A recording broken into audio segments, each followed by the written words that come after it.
East Coast Pokemon. Today, Aaron and I are here to go over the trends of the most recent Regulation C tournaments that happened during the first day of the brand new format. Let me just say, we only have 4 Pokemon editions with the Ruinless Pokemon being added to Regulation C, and it's kind of left us in a bit of a mystery box because we don't know what to really expect, but we're going to go over it the best we can. How are you doing, Aaron? I'm good, man. It's been a while, James, but excited to dive into this new format with you. I think, like you said, I'm honestly feeling a little bit lost myself, and we're recording this literally just a few days into the start of the format, so I'm excited to just hear your thoughts about things in general. But yeah, there were 2 big tournaments that took place on the very first day of the format, or very first weekend. There was a regional championship over in Australia in Sydney, and a regional championship in North America over in Fort Wayne. So we'll be kind of looking at the key trends and the best kind of takeaways from both of those events, and try to get a sense of where the metagame is after this big first weekend. Might as well start with what happened first, which was the 2023 Sydney Regional Championship. Yeah, there's definitely a lot more Wo-Chien than I actually would have expected. Like 5th, 6th, and 8th all had Wo-Chien, and a bunch of different sets, right? But like, for example, this one in 5th place was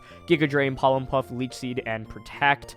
This one in 6th place was actually the exact same set, also with Poison Terra. And let's see what we have for 8th. Is it the exact same? It's Water Terra instead of Poison, but it's basically the same moveset. Interesting to see so much Wo-Chien representation there. If you actually look at the first place teams from this tournament, as well as the Fort Wayne one, which we'll cover in a little bit, there are a lot of similarities, especially between like the core of like Palafin and Amoonguss, Chien-Pao and Flutter Mane as well. And all of the top 8 teams here have Flutter Mane. Like, this Pokemon's usage rate was already so good in Series 2. I feel like it skyrocketed it even more in this format. Yeah, I think because the new additions, of course, are all 4 Pokemon that are dark types, so weak to fairies, and there aren't the best fairy Pokemon in the current available decks, so Flutter Mane's probably been the strongest one consistently. It's also one of the fastest speed tiers in the game right now, so it's just really consistent. And of course, we've seen so many. In fact, all 8 of the teams in Oceania top 8 do have a Flutter Mane. What a surprise! But it's just really a solid pick overall. You have really strong Moonblast. It's really powerful with the choice specs, with the booster energy special attack we've seen. We've seen some speed ones as well. Focus Sash and Life Orb has picked up a bit, but overall, this Pokemon, a lot of options, and is a really big threat. Yeah, definitely. I want to talk a little bit about the winning team here in particular. And so that Flutter Mane was an offensive set with Life Orb. A lot of these sets are relatively standard. We saw Palafin and Amoonguss. Kind of core here reminds me a lot of Justin Tang's winning team, not from Fort Wayne, but actually the regionals before over in Knoxville. He's got, the safety goggles, Swords Dance, Iron Hands, Liam Gilbert's team with Water Terra, like Trick Room, Gothitelle as well. And so you have like a fast mode with the Flutter Mane, Chien-Pao, like Palafin slots in pretty well there. But then you also kind of have a Trick Room oriented mode where you can go with like Hands plus Gothitelle, go for something like Swords Dance into Trick Room, and then sweep from there. There's Amoonguss with Pollen Puff as well. So right now I've seen so many like Palafin, Amoonguss, Flutter cores. Arcanines often throw onto those teams as well, and it just like feels really consistent and difficult to break through. And Amoonguss enables it so much more because of the ability to heal with Pollen Puff. Yeah, it's just a really solid balance because all of those Pokemon are bulky. The type synergy, of course, you have to Fire, Water, Grass. It's really hard to break through a few of the things, like with Intimidate from the Arcanine, with Spore and Pollen Puff options with the Amoonguss. Palafin can easily be a wall breaker, and it's hard to set up with some teams because of the Haze option from Palafin.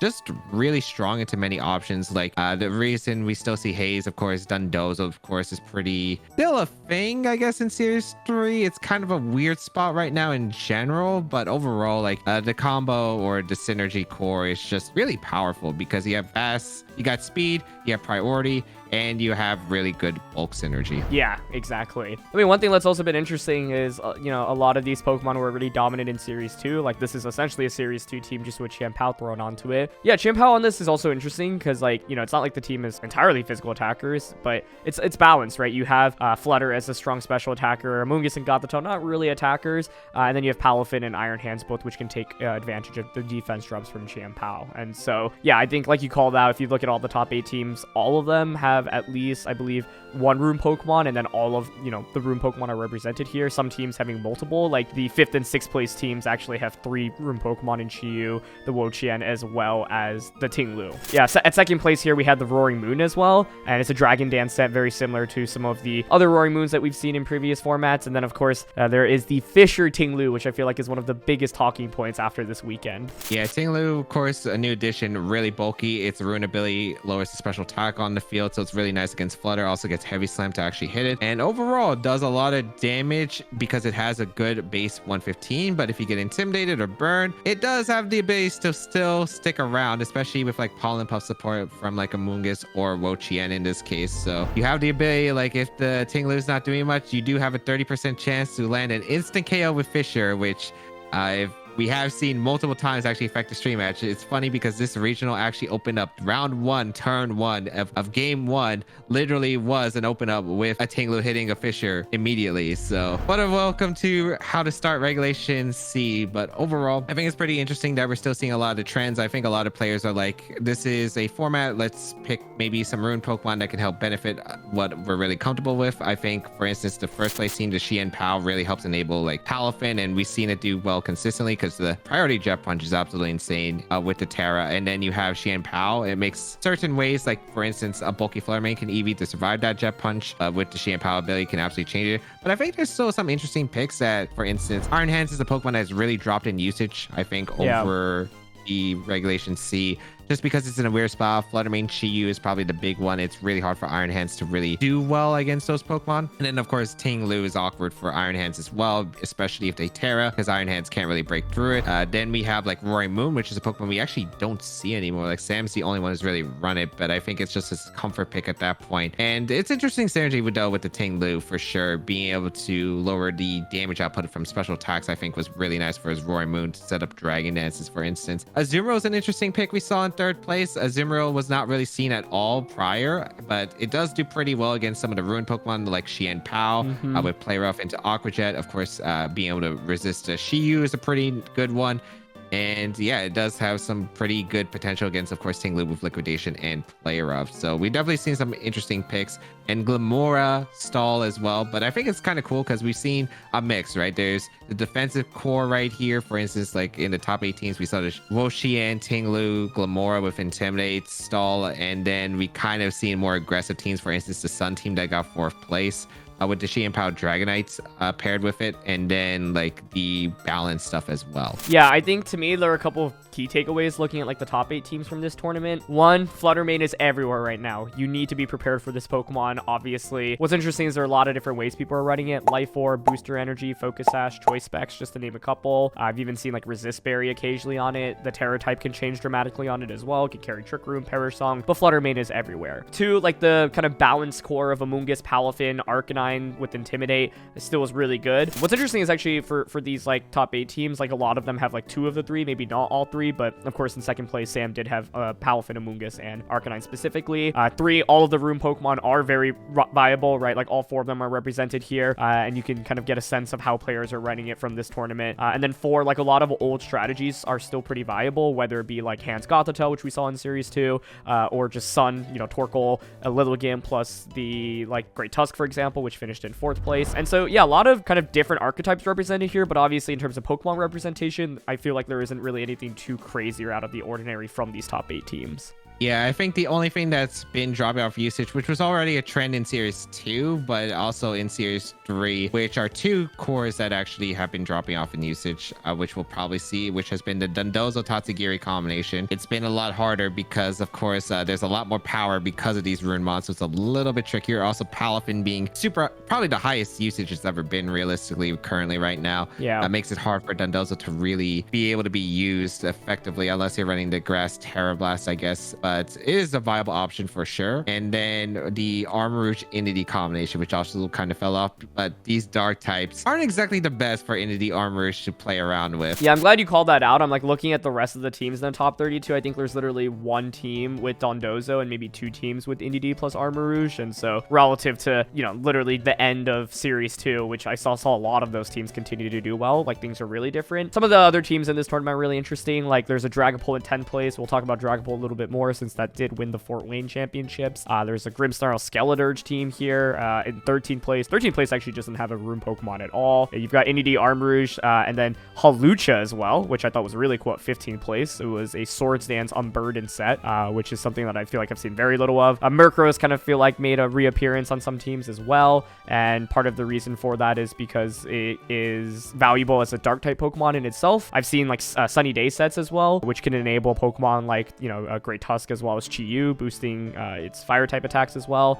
But yeah, I'd say looking at the top 32, most of the Pokemon are things I expected. 20th place is Scizor, which I feel like is actually a really interesting Pokemon because of U-Turn, which is really good into the Rune Mons. And so that's something I think might be a little bit underrated right now. But yeah, overall, I'm going to say not too many crazy surprises. Let's, I guess, move on to Fort Wayne Regional Championship, which was the one that happened in North America. And Justin Tang, man.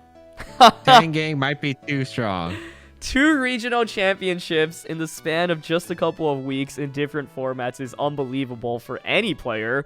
But for Justin, whose first tournament was the first regionals victory that he had, it's unbelievable. We got first place, top 16 at a regionals after, and then first place again. I honestly, like, it's a run that we've never really seen before in VGC, given how big and hard these tournaments are. Yeah, the last time I could really remember, like, super dominance like this might have been, what, like, Ray Rizzo 2014? But those were, like, a few months apart still. But, yeah, he's been making a big run right now, Justin Tang. With a Pokemon that we were talking about, Dragapult is a interesting choice. He ran a choice band Dragapult with Chien-Pao on the Palafin balance stuff. Yeah, Dragapult's, you know, interesting. It's really fast, and I think part of the idea is like Chien-Pao Dragapult as a lead in general can be really oppressive immediately. You put on a lot of damage output. You obviously lower your opponent's defense with Sword of Rune as well, and these 2 Pokemon are just 2 of the faster Pokemon in the metagame. Choice Band Phantom Force is also no joke, right? Like, especially if you conserve it for the late game, being able to like bypass an attack for a turn and potentially just threaten with a knockout the subsequent turn is obviously really valuable. Otherwise, Justin is stuck to a couple things that, you know, he's used to great success, winning his first regional championships with the Palafin Arcanine kind of Amoonguss core that we were talking about earlier. And so that core has represented a decent amount, like Fire, Water, Grass, more so in general throughout the top 8. You know, a lot of Ting-Lus. Ting-Lu finished 3rd all the way through 6th place. Chien-Pao was represented 1st, 7th, and 8th. In contrast to Sydney, there was actually not a single Wo-Chien in the top 8, which I thought was pretty interesting. Yeah, Wo-Chien, its highest placement, I don't even know. I'm scrolling. Yeah, I'm literally scrolling down right now. Like, I see more of a Pavilion than a Wo-Chien right now. Oh, it looks like 32nd place. Okay, so one broke in the top 32. Yes, and then there was one at 35th as well. There was a one in 45th. So 3 representation, it looks like, in this top 32 overall. So it does have still some usage, but definitely not as much as the others, apparently. But I think this tournament was really interesting. I think one of the big factors is a lot of the teams, I think, in day 2 actually didn't have a Ruin Pokemon. Yeah, I think it was like 10 or 11. That was exactly the next point I was going to make, because Joe UX9 finished 2nd, and he did not have a Ruin Pokemon on his team. It's just kind of like hyper offense, Talonflame to set up Tailwind, Garchomp to just get really powerful Earthquakes off, Choice Specs Flutter Mane. I think King Gambit's really solid in the format right now as well. And then Amoonguss just for like redirection and sleep, right? And so it's like fairly straightforward in terms of its offense, but yeah, it shows that you don't necessarily need a Rune Pokemon to succeed. Joe was talking to me earlier, and he was just saying overall how he didn't really feel like he needed Rune Pokemon. He was just going to stick to what he was comfortable with, especially since it's like the early parts. He wasn't exactly sure like how to impact his team. So I think that's a good point. And I think a lot of players end up bringing comfort. For instance, like Joe's team that he got 2nd place at the previous regional championship in Charlotte, someone actually brought that, and I think went 10-4. Still made day 2, but there were still like several teams he could actually recognize from Series 2. I think there was even one team that could have been a Series 1 team, but I cannot remember. Yeah, I think like one of my key takeaways from this tournament was like, wow, Ting-Lu is just still really good. Or not still, but it's like a huge threat. And we were talking about Fissure earlier, but Fissure was also like had a huge couple of dominant victories on stream in the course of this tournament. So like you have to be prepared for Ting-Lu with Fissure in this format. Like that's something you are going to go up against. Once again, we see like the Logan Torkoal, Chien-Pao, and the Tusk kind of combo here at 7th place. 8th place here has Dondozo and Tatsugiri. So even though we were talking about how it's maybe not as popular and didn't have that much representation in Sydney, it's still a decent combination. This set would substitute and Flying Terra Dondozo specifically, which I thought was pretty interesting. And I think Gyarados, you know, being both on 4th place and 5th place, like it's a support oriented set, but Gyarados is really interesting because you obviously have Intimidate, your flying type, and so you're immune to those ground type attacks from opposing Ting-Lus, which is really nice. You also pressure opposing Ting-Lus for super effective damage with Waterfall, so that's a Pokemon that I feel like hasn't seen that much usage so far in Scarlet and Violet, but can definitely make a big splash in this format in particular. I think because this doesn't even have Terra Blast on that flying Dondozo, I literally think it was just for Ting-Lu. Yeah. You could see how much you have to respect it if you're a player. Yeah, it is definitely that kind of Pokemon. But overall, I thought we saw some interesting trends, right? King Gambit, Luca and Joe had showed how strong King Gambit was. And overall, they had two different styles, right? Luca had the Sword Sense Black Glasses, which does a lot of damage with the Terra Dark especially. And then Joe had this Terra Flying, which really paired well with Assurance that could really punish with a double up. So overall, I think King Gambit's still really good. We've seen Baxcalibur back on the rise. Some different sets. Fiona had the highest placing Baxcalibur was the Loaded Dice, which is really good into like quite a bit of the Ruin Pokemon, specifically the Ting-Lu is really nice to have there, and Amoonguss, which is pretty nice to have in general. Then there were some others with Clear Amulet, which for the Mirror of Balance, you like ignore the Arcanines Intimidate and you can still dish out a lot of damage, which is very appreciated. Gyarados, of course, picked up in this format of, as you mentioned before, it's good in Ting-Lu. Overall, there's just like very few flying types in general, so having the ground and meteor resist can be very valuable, so having that Gyarados can be really solid in general. And then we even saw solo Dondozo with like Stealth Rocks Ting-Lu. I think Nick had one of the coolest teams in this top 8 overall, and it was really cool just how well the synergy between the Ting-Lu lowering the special defense with the Dondozo was in general, because it allowed Dondozo to go for yawns, Ting-Lu with the Stealth Rocks punish any switches, and the Dondozo with Water Veil so it couldn't get burned, so it was actually really hard to like stop the Dondozo even if it's not like the Tatsugiri boost. Yeah, then we're still seeing stuff like Lamora. We've been seeing Alberto change it up with a Shiyu on his team with Klefki Corviknight, but it looks like a lot of what we've seen before, but definitely a lot of twists to it. Yeah, I think there's some really interesting teams from this tournament in particular, like 10th place, for example, Jesse running a Iron Treads. This was a Bug Terra Iron Treads with Mega Horn. And so you kind of talk about the presence of these brand new dark Pokemon. Well, what's really interesting is using Bug as an answer. And so I've never seen that before. It was a really unique set. Otherwise, you've got kind of Dondozo and Tatu on the team to begin with. But yeah, I think that set in particular really fascinates me. And it feels kind of like just a really nice meta call, for example. WolfeyGlick at 13th place. Him and Aaron Trailer developed this team around Farigiraf. The idea is you have strong offense with like Talonflame Garchomp. You can just Tailwind Earthquake. Farigiraf with Hyper Voice and that Throat Spray is really impressive as well. And so I believe they were the only two players in day 2 with Farigiraf. Jody Azrelli, who finished second at Worlds in 2014, used the Choice Band Corviknight team, as well as a bunch of Photosynthesis Pokemon that could take advantage of Murkrow setting up the Sunny Day. Kind of talked about Murkrow after the Australia tournament, but I thought Jody's team kind of leveraging Murkrow to its max potential I thought was really interesting. And the Choice Band Corviknight, I've never seen that before either, so thought that was really cool. There was a Jumpluff at 18th place. This Jumpluff had a Covert Cloak Water Terra, and it was paired with Torkoal.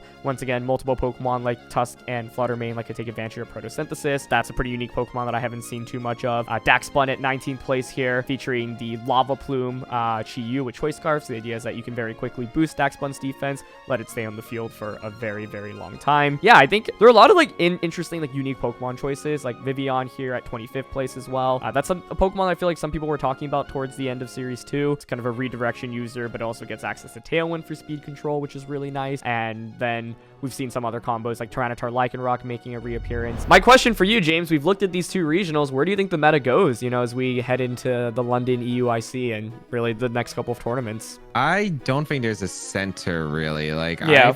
I think there's too much of a wide spectrum where we have the really defensive slow teams that we've seen with like Wo-Chien, Ting-Lu, stallish teams in general, and then the really offensive teams with like Chien-Pao, Dragonite, Dragapult, those kinds of teams in general, Shiyu, Flutter Mane, Iron Bundle. They are completely like anything in between is game really, and a lot of balance stuff with Palafin. I think that's probably one of the most common things we'll probably see in the EUIC. The question is, will it be able to break through really into the top 8? That's the one I'm kind of questioning, because everyone basically knows what the team is. It's solid as a team, but can a player pilot it specifically, or will people already know the matchup by that time, or develop specific strategies to, give them an edge in that matchup? There's a lot of combos that I think are really underexplored. I think Shiyu is still very heavily underexplored, and I think it has a lot more potential. I think Ting-Lu, even though the Fissure Assault Vest set is really good, I think there are other sets really cool. For instance, Z did run a very offensive Ting-Lu actually with Terra Ground. So kind of curious because it does have a really high attack stat base 115. I'm kind of curious if we'll see more of those pick up because it does do a lot of damage. On ladder, I've seen a lot of Howl Arcanine with the offensive Ting-Lu, so pretty interested to see overall how these rune Pokemon are going to develop. Or are we just going to see like players, for instance, stick to comfort really and not even bring a rune Pokemon, because we do have a very short time for the European International Championship, especially. That's going to be a big tournament, and will players have enough time to really develop with their rune Pokemon or not is going to be a question, because these Pokemon can either be really good sometimes or they could hinder your own team and be a double-edged sword. Yeah, I definitely agree with all of that. I think right now, yeah, the rune Pokemon are very good. I think there's so much potential to build around them, and looking at a lot of like the top teams from both of these events, like Nick's team really stands out to me because I feel like it's like really playing a team in a way that like very few people, if any, have experience fighting against, let alone using as well. But yeah, I think it's like a couple of questions I have are, you know, one, do we think like all the Regulation C tournaments are going to be won by teams with rune Pokemon, right? Like Joe was so close to winning this regionals and he obviously didn't have one. And two, do we see like significant metagame shifts in terms of how people are using the rune Pokemon? Because like Chien-Pao feels like somewhat one-dimensional right now. Chiyu, we've seen like different items, whether it be like Scarf, Sash, Life Orb, Safety Goggles even. Wonder if there's more room for that and like specific combos with it. Because everyone, like Chiyu and Flutter, obviously that's like the #1 combo. And then Chien-Pao plus strong physical attacker like Dragonite or Palafin, that's kind of like the obvious stuff. I'm curious like how people are able to push the boundaries and like utilize the rune Pokemon and combos with it to, you know, the maximum potential. But yeah, hopefully this video has given you all a good sense of where the metagame is after just the first major tournament of Regulation C, and I think that's going to be it from James and I. So thanks so much as always for joining. Don't forget to leave a like or subscribe to the channel. We'll be doing a lot more Pokemon coverage here at Beastcoast Pokemon, and as always, we appreciate your viewerships.